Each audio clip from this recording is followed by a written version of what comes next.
اللہ کے نام سے شروع جو نہایت مہربان اور رحم فرمانے والا ہے۔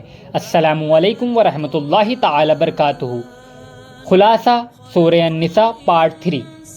اپنی زبان کو بری باتوں سے آلودہ مت کرو، کھلا اور چھپا سب اللہ کی نظر میں ہے۔ دوسروں کی برائی سے درگزر کرو۔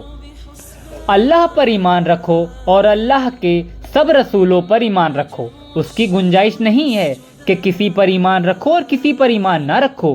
اہل کتاب نے موسیٰ علیہ السلام کو تنگ کیا، بچھڑے کی پوجا کی، اللہ سے کیا ہوا وعدہ توڑا، اللہ کی آیتوں کا انکار کیا، نبیوں کو ناحق قتل کیا اور رسولوں کی دعوت کا مذاق اڑاتے ہوئے کہا ہمارے دل بند ہیں۔ ان کے جرائم کی فہرست بہت طویل ہے، تم ان کے راستے پر مت چلنا۔ اہل کتاب کو بتاؤ کہ وہ مرنے سے پہلے اللہ کے رسول پر ایمان لے آئیں، اس کے بغیر ان کی نجات ممکن نہیں۔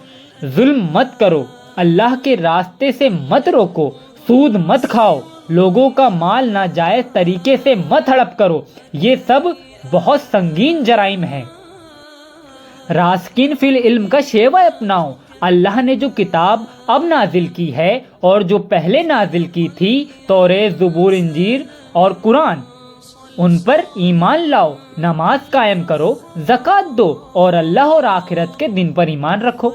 دین میں غلو مت کرو، اللہ کی طرف کوئی غلط بات منسوب نہ کرو، مسیح کو اللہ کا رسول مانو، بیٹا نہ مانو، شرک سے دور رہو۔ اللہ کو چھوڑ کر جن کی تم عبادت کرتے ہو وہ کبھی اللہ کی بندگی کو عار نہیں سمجھ سکتے۔ تکبر نہ کرو، ایمان اور عمل صالح کی روش اختیار کرو۔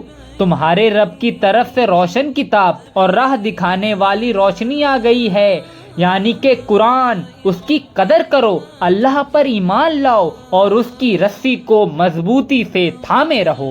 یہ تھا مکمل خلاصہ سورہ النساء کا۔ ملتے ہیں اگلی ویڈیو میں۔ خدا حافظ، خدا نگہدار۔